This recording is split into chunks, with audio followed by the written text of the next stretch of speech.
Har du nogen gang følt en isende kulde i et rum fyldt med dine nærmeste?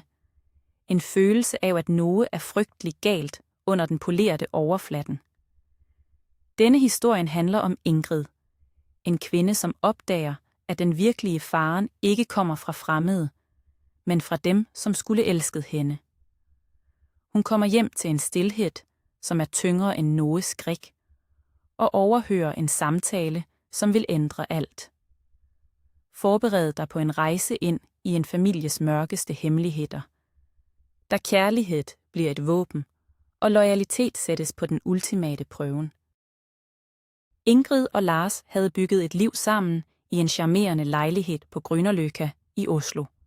Hun, en dygtig jurist med en krævende job i centrum. Han, en nævenyttig og respekteret bilmekaniker med sit eget værksted. Sammen havde de 2 barn, Sander på 7 år og lille Linnea på 4. For udenforstående var de den perfekte familien. Men under overfladen fandtes det spændinger. Lars, sin familie, specielt hans mor Solveig, havde aldrig helt accepteret Ingrid. Solveig boede i Bærum og så på sin yngste søn, Lars, som en skuffelse sammenlignet med den ældre broren, Henrik. Henrik var en succesfuld finansmand, gift med den velstående Camilla og bosat i en elegant bygård på Frogner.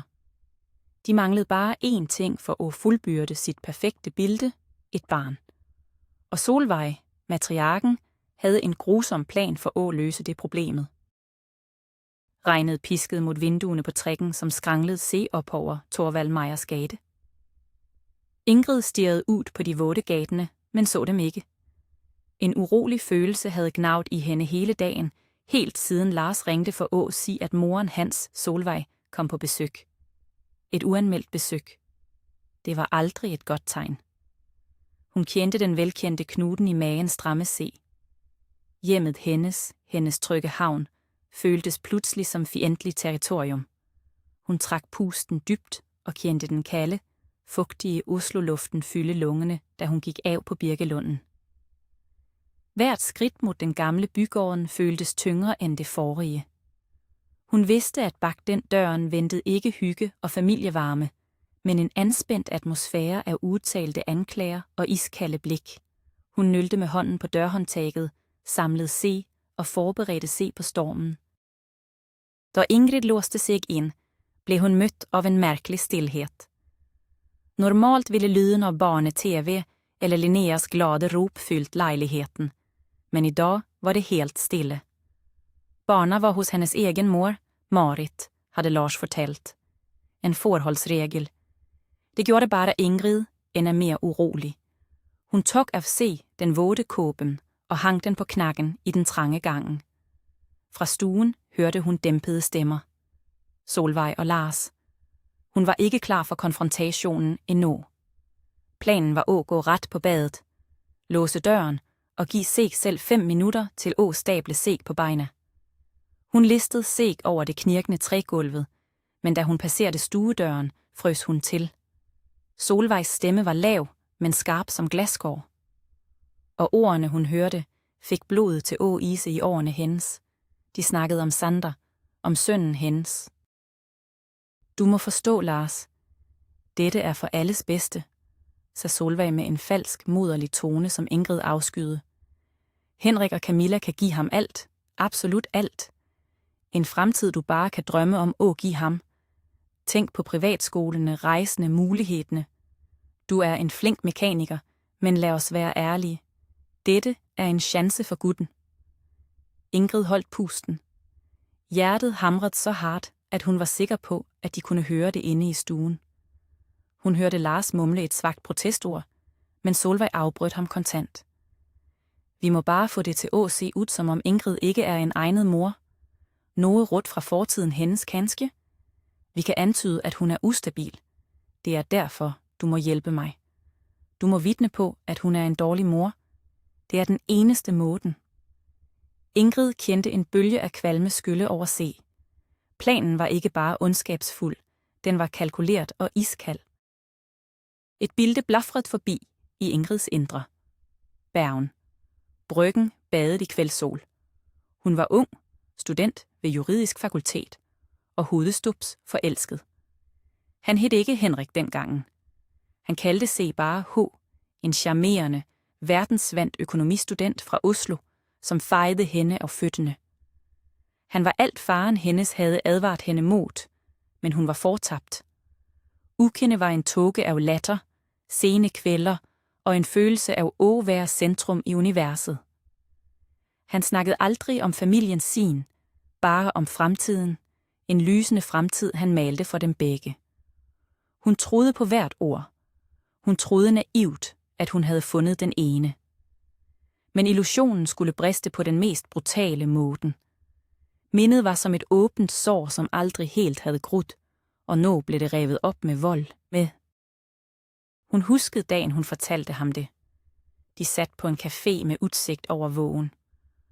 Hun havde en liten æske i væsken med et par bittesmå babysokker i.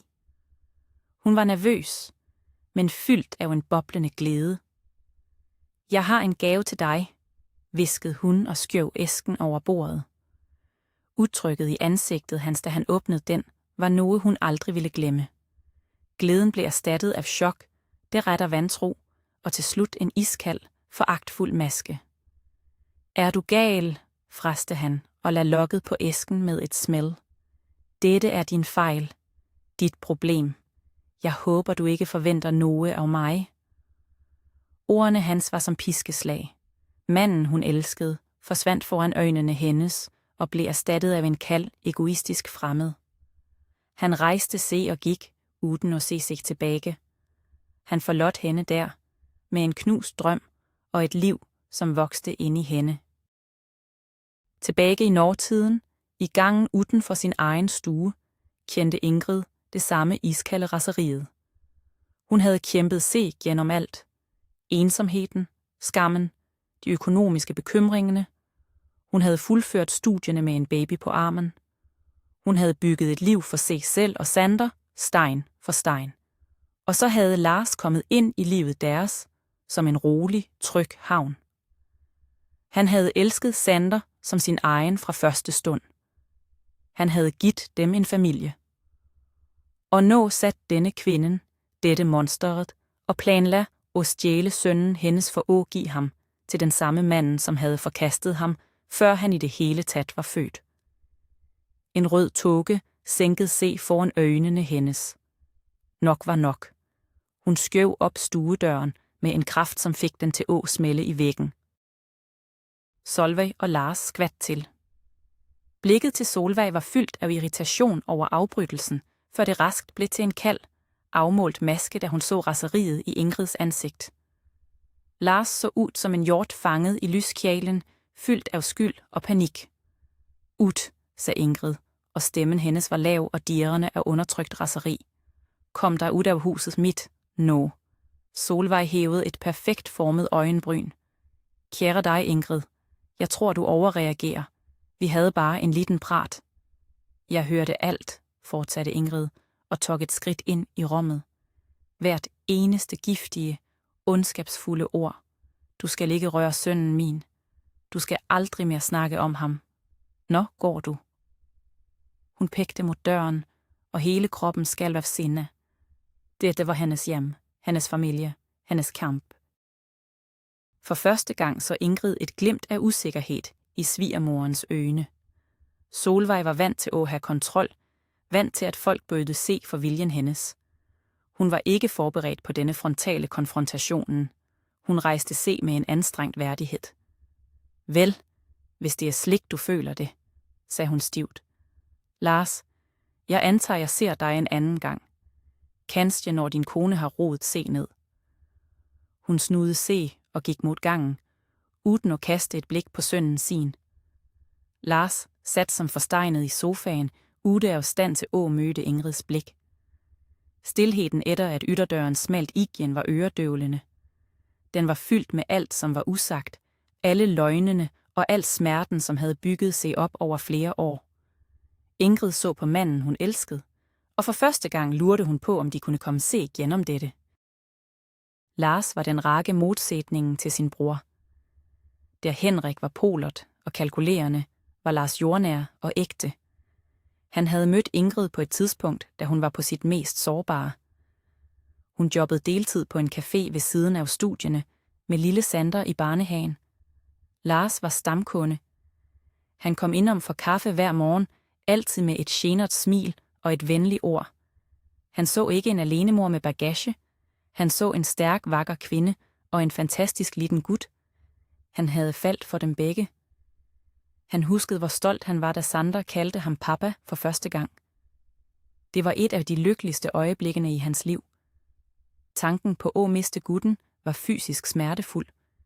Men presset fra moren, som havde trykket ham ned hele livet, var en tung bør at bære. Han havde altid stått i skyggen av Henrik. Henrik var den smarte, den vellykkede, den som gjorde mor stolt. Lars var han som var flink med händerna. Morens ord var alltid pakket in i en tynn hinne av skuffelse. Hun sammenlignet ham konstant med broren. Henriks karriere, Henriks kone, Henriks lejlighed. Da Lars valgte Ingrid, en alenemor, var det den ultimate bekræftelsen på hans mislykkethed i morens øjne. Han havde prøvet at ignorere det, prøvet at bygge et skjold rundt sin lille familie. Men i dag havde morens ord truffet en nerve. Tvilens giftige frø havde begyndt at spire. Kunne han virkelig give Sander alt det, han fortjente? Skammen brændt i ham. Han havde ikke forsvaret Ingrid. Han havde sittet der tavs, mens moren lagde sine grusomme planer. Lars, sagde Ingrid, og stemmen hendes var nu roligere, men fyldt med en bundløs skuffelse. Hvorfor sagde du ingenting? Han løftede endelig blikket. Øjnene hans var blanke af tårer. Jeg ved ikke, Ingrid. Jeg frøs. Hun har altid haft den magten over mig. For mig til at føle mig liten og ubrugelig. Han begravede ansigtet i hænderne. Jeg elsker Sander. Du ved det. Han er sønnen min. I hjertet mit er han sønnen min. Men hun snakkede om at tage ham fra os, hviskede Ingrid.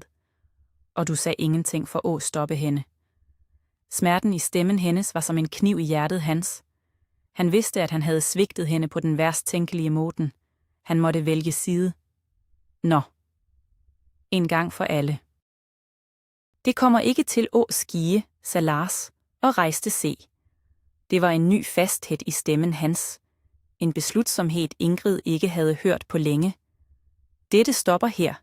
Jeg lader hende aldrig skade denne familien. Aldrig. Han gik bort til hende og tog hændene hendes. De var iskalde. Jeg er så lei mig, Ingrid. Jeg skulle have standset hende med en gang. Jeg skulle have kastet hende ud.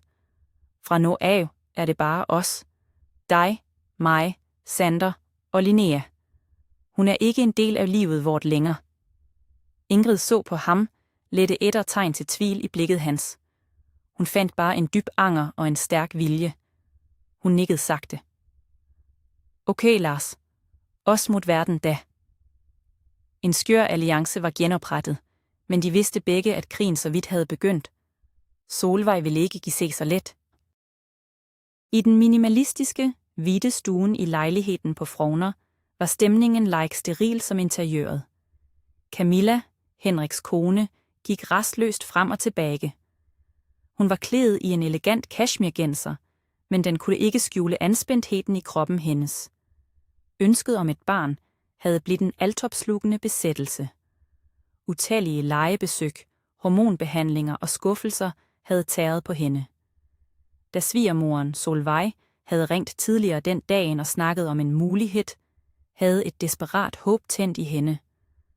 Solvej havde været vag, men havde snakket om et barn, som trængte dem. Et barn, som til og med var i familien. Camilla havde ikke stillet for mange spørgsmål. Hun klamrede sig til et hvert halmstrå. Hun vidste ikke, at halmstrået var dyppet i gift.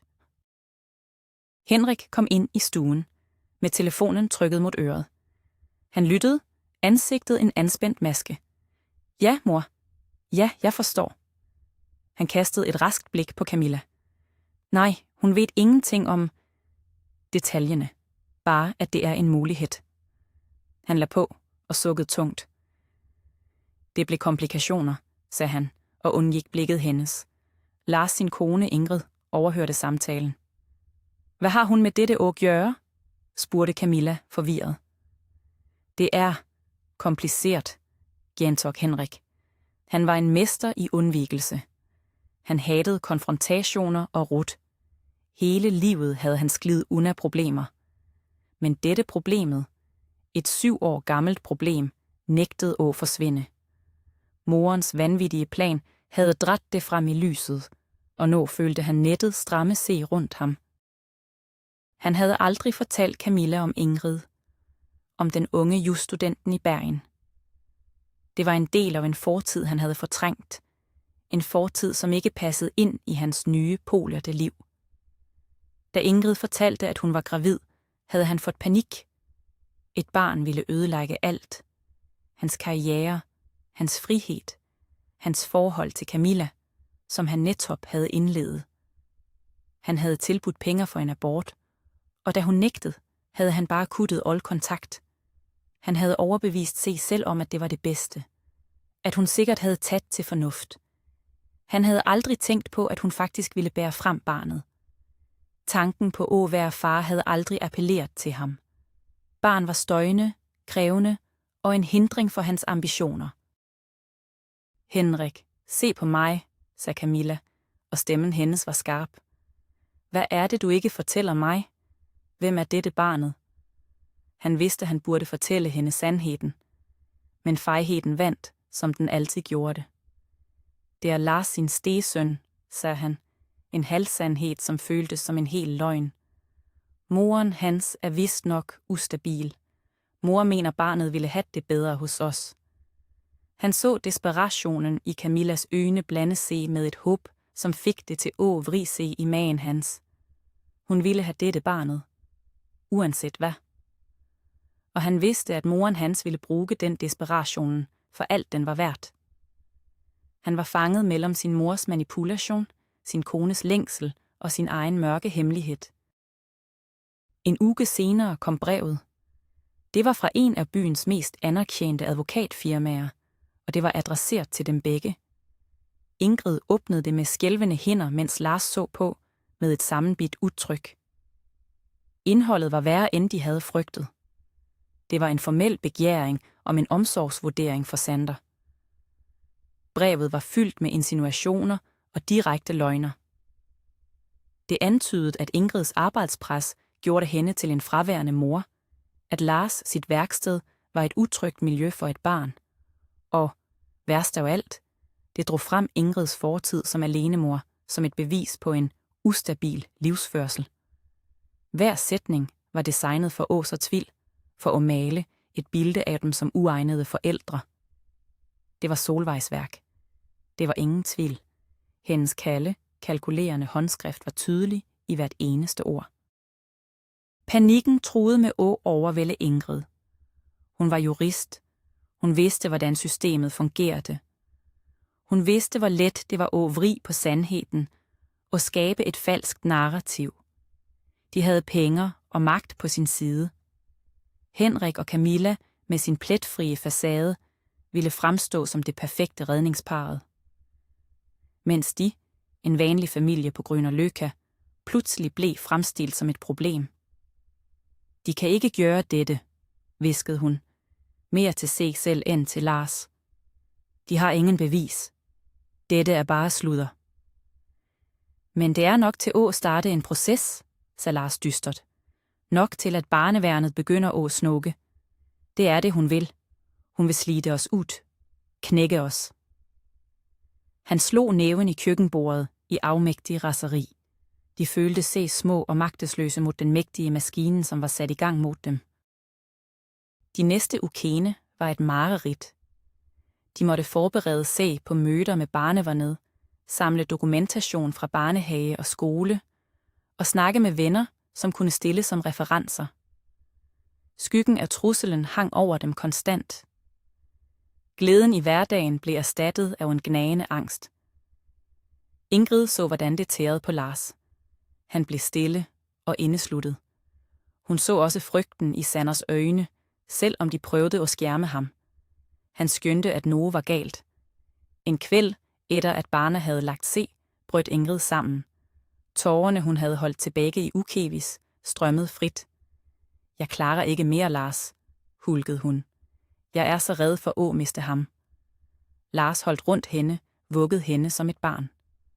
Hør her, sagde han med en stemme fyldt af en ny, hard styrke. Jeg har været en fejging.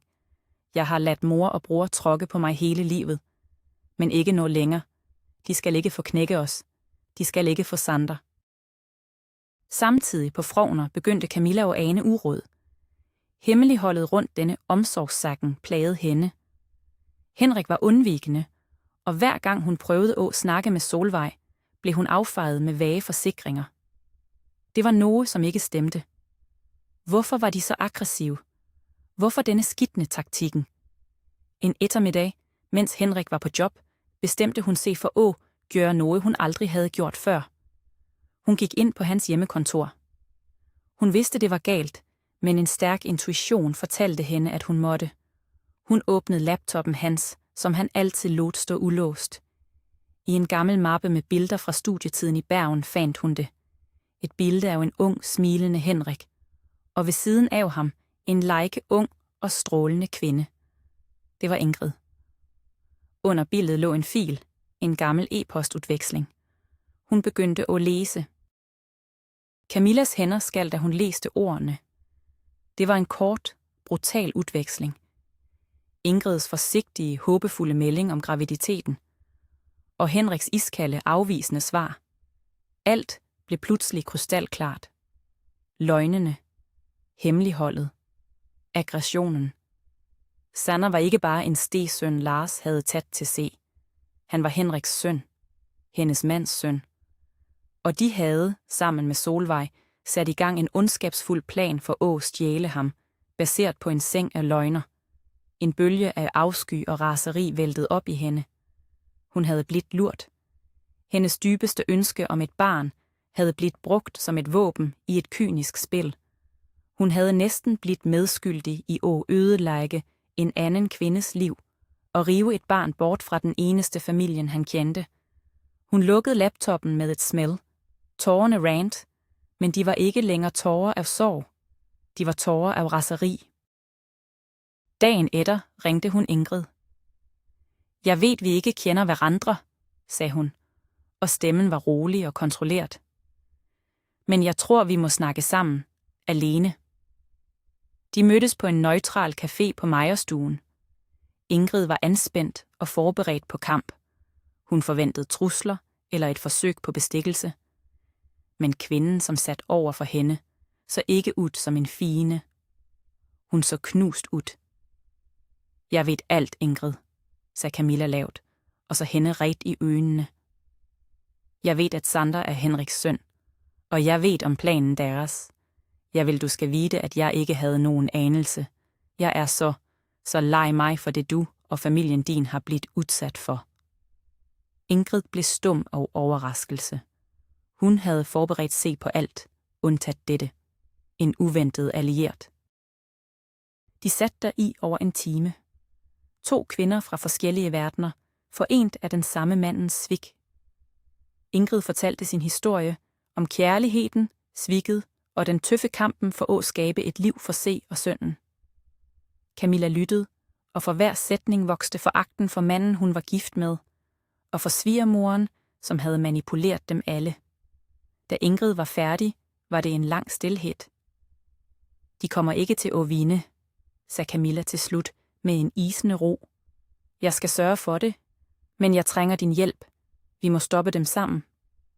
Et nyt håb blev tændt i Ingrid. For første gang på uger følte hun, at de havde en chance. De var ikke længere alene i denne kampen. Planen deres var dristig. Den krævede mod og is i magen. Nogle dage senere arrangerede Camilla en familieforligsmiddag i lejligheden på Frogner. Hun inviterede Ingrid og Lars, og hun inviterede Solvej. Men vigtigst af alt, hun inviterede sin egen far, en mægtig og indflydelsesrig forretningsmand, som afgudede datteren sin, og som var styreleder i firmaet, da Henrik var ansat. Henrik og Solvej anede fred og ingen fare. De troede Camilla havde kaldt ind til et møde for at presse Ingrid og Lars til at give se. De gik ret i fælden. Stemningen var elektrisk, da alle var samlet i den store stuen. Solvej sendte Ingrid et triumferende blik. Hun troede sejren var nær. Camilla rejste sig rolig og fattet.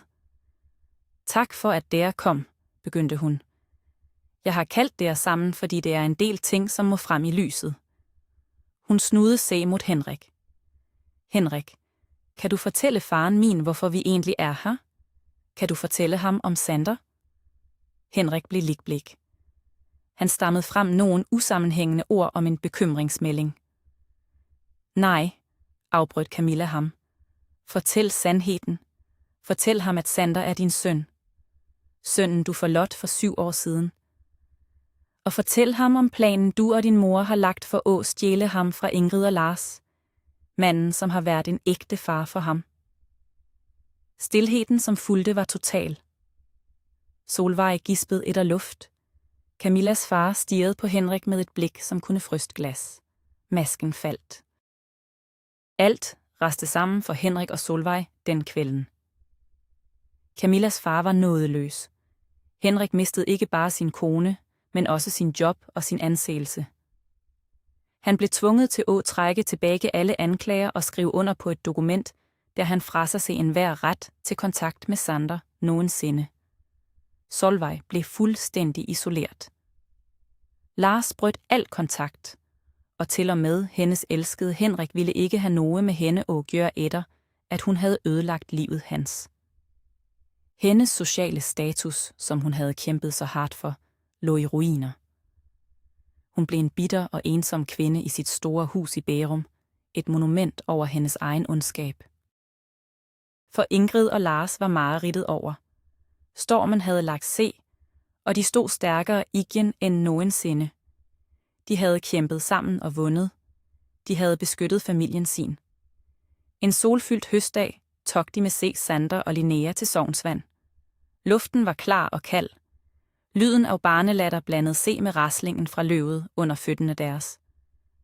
Lars løftede Linnea op på skuldrene, og Ingrid tog Sanders hånd. Sander så op på hende og smilte. Det var et smil fyldt af tryghed og kærlighed. I det øjeblikket vidste Ingrid, at de havde klart det. De var en familie. En ægte, uknuselig familie, bygget på kærlighed og tillid, ikke på blodsbånd eller hemmeligheder. Og det var alt, som betød noget. Nogle måneder senere blev Lars og Ingrid enige om, at tiden var inde for den formelle processen. De satte i gang adoptionspapirerne. Det var ikke længere drevet af frygt, men af kærlighed. Det var en symbolsk handling for at bekræfte det, de alle allerede vidste. Lars var Sanders far. På dagen, da papirerne blev signet, var det ingen stor ceremoni. Bare de 4, samlet rundt køkkenbordet med kakao og boller. Når er det officielt, kompis, sagde Lars og rotede Sander i håret. Når er du min søn på papiret også? Sander så på ham med store, alvorlige øjne. Men papa, sagde han. Du har jo altid været pappaen min.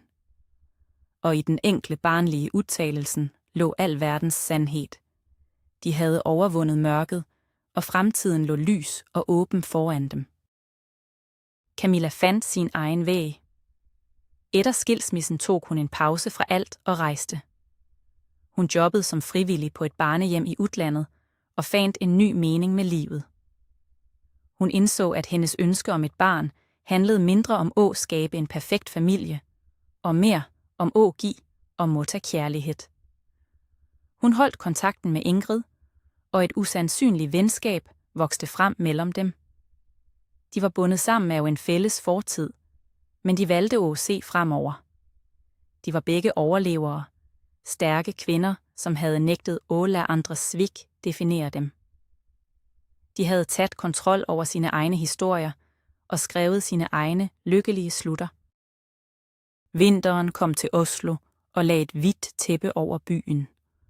En lørdag eftermiddag var Ingrid og Lars med barna i Akebakken i Frognerparken.